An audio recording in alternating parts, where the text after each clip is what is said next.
Alexandre de Moraes acaba de arquivar o inquérito que investigava Bolsonaro no caso das vacinas, no caso de Bolsonaro especificamente.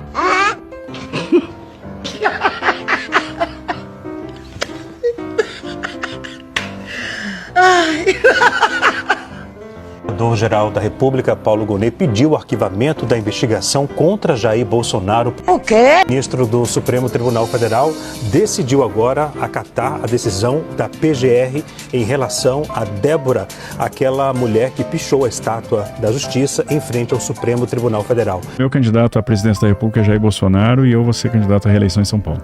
Não é justo tirar o Bolsonaro do jogo, é um candidato super viável, é a maior liderança da direita. Como eu falei, é o cara que me abriu a porta, né? E que eles sabem que o Bolsonaro é um ator muito forte, é um cara que se for para eleição hoje vai ganhar a eleição, não tenho dúvida disso. Hoje muita gente que fez o L lá está desencantada, está decepcionada, então todo mundo está vendo o rumo que o país está tomando. A gente vai estar junto do Bolsonaro até debaixo d'água, né? Então acho que eu tenho um papel nisso que é ajudar o presidente até o fim, ajudar aqui em São Paulo, ajudar um grupo aqui em São Paulo. E é isso. As pessoas não entendem às vezes a proximidade, a lealdade, a amizade, enfim, não tem passagem de bastão nenhuma, não tem nada disso. Serve a tirar Bolsonaro do páreo para 2026 e deixar a vida de Lula tranquilo, mas vão dar um tiro no pé. Na verdade, estão criando um mártir e Bolsonaro vai eleger quem ele quiser. Até aquelas pessoas que votaram em Lula estão vendo o desastre do governo, nada prospera, agora criaram um empréstimo, né? Então, até o seguro de garantia, Lula quer utilizar para que o povo pague o próprio empréstimo. Eu nunca vi isso na vida. É um governo que definha, um governo que não consegue prosperar, é um governo ilegítimo, um governo imoral. Então, se querem condenar Bolsonaro, vão condenar Bolsonaro, vão prender Bolsonaro, mas vão criar um mártir que vai eleger quem ele quiser em 2026. Alexandre de Moraes acaba de arquivar o inquérito que investigava Bolsonaro no caso das vacinas, no caso de Bolsonaro especificamente, né, Isabela? Boa tarde para você.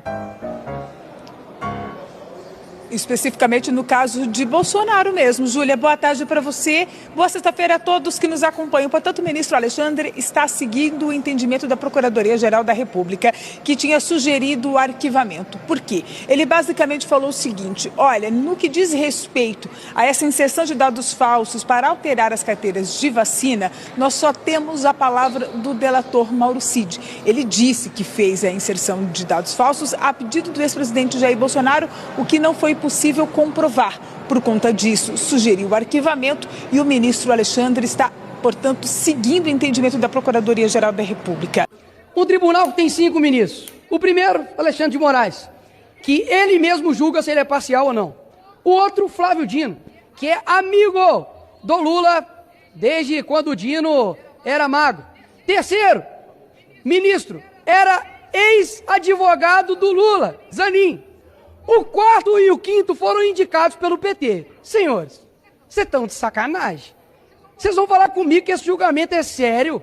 Que é um julgamento imparcial? Ora, os próprios advogados falaram recorrentemente que eles não tinham acesso às provas.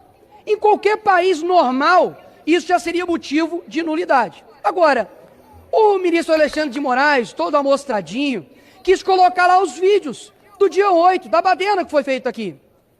Por que não exibiu do MST? Por que não exibiu o vídeo do ministro Benedito, que chega para ele quando anuncia a vitória do Lula e fala assim: missão dada, missão cumprida? Por que ele não explicou isso para todos? É claro que não, porque isso de fato é um golpe. Ninguém até hoje veio falar isso. E ele ainda tem a pachorra, porque é muito fácil esconder atrás de uma toga, o difícil é andar no meio do povo, para poder dizer que ali naquelas imagens não tinha batom e nem Bíblia. É claro que naquelas imagens ali não tinha. Porque a pessoa que está sendo condenada a 14 anos, nem aqui dentro entrou. Mas estava com uma... Toma cuidado comigo aqui, hein? Estava com uma grande arma, um batonzinho. Imagina se os ministros andassem pelas federais do Brasil. É pichação para tudo quanto é lugar. E outra, não eram vocês mesmos que defendiam que pichação era liberdade, né? É tudo bem fazer isso. E agora quer condenar essa pessoa a 14 anos. Vou falar uma coisa pra você aqui que eu não estou falando pra eles, porque eles, meu filho, é só o Espírito Santo para mudar mesmo. Agora, eu falo pra você, brasileiro, que tem no mínimo 2 neurônios. Não precisa gostar do Bolsonaro. Não precisa achar que para poder estar do lado dele, você tem que, enfim, gostar do outro. Agora, seja justo.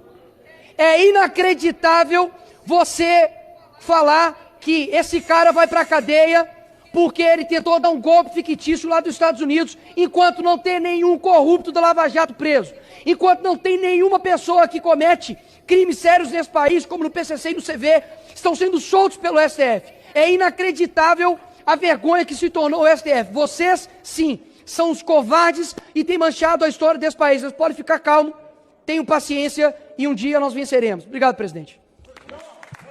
Senhores e senhoras parlamentares, assumimos agora...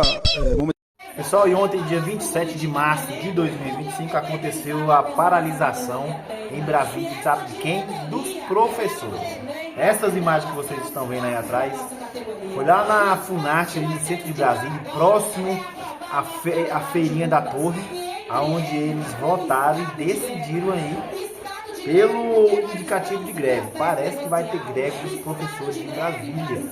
Detalhe, uma coisa que o pessoal tem que lembrar bastante, antes de eu deixar esse vídeo rolar aqui para você ver, é que no governo Bolsonaro os professores tiveram 33% de aumento no piso salarial.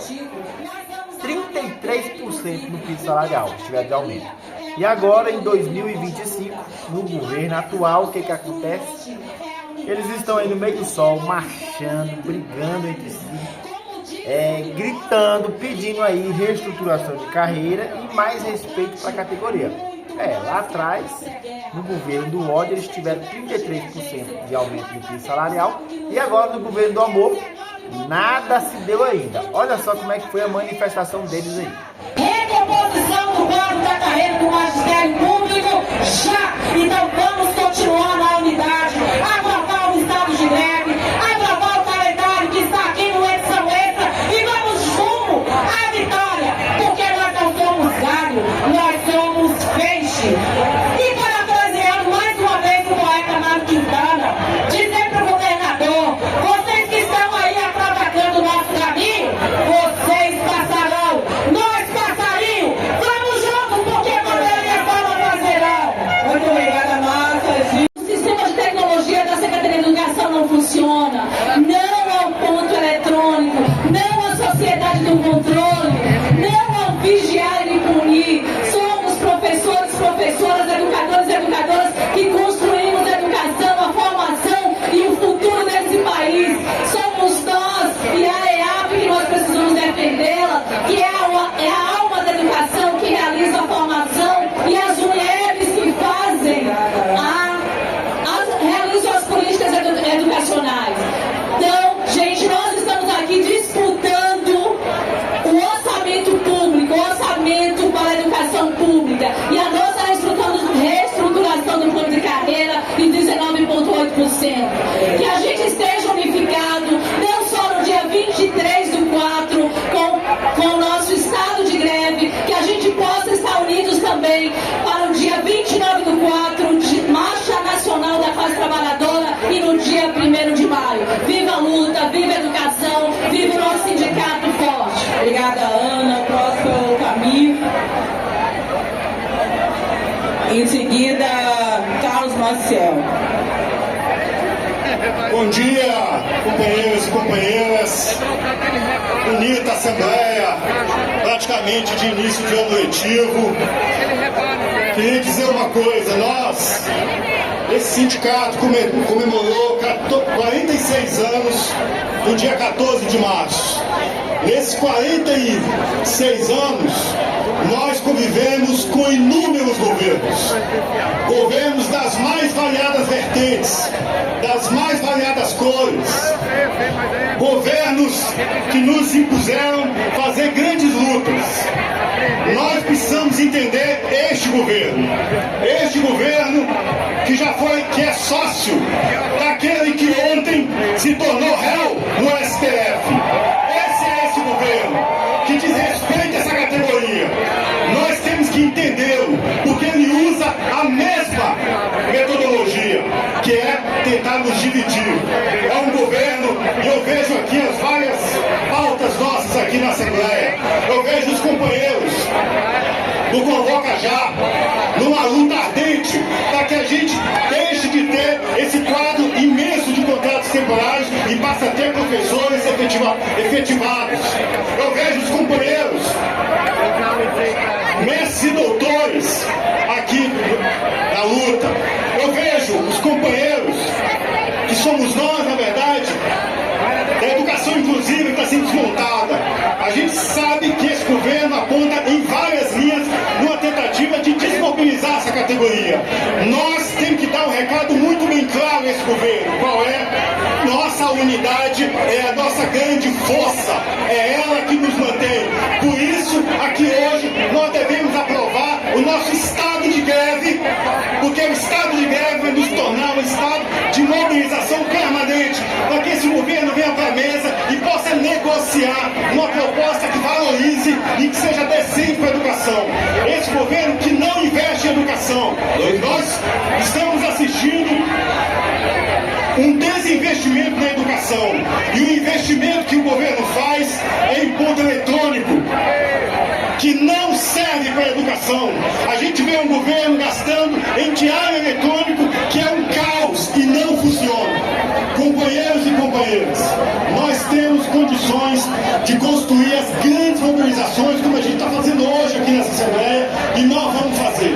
Então nós não vamos aceitar nenhum divisionismo, e não é nenhum governo que vai fazer isso com a gente. Então a unidade dessa categoria, para concluir, a unidade dessa categoria é fundamental.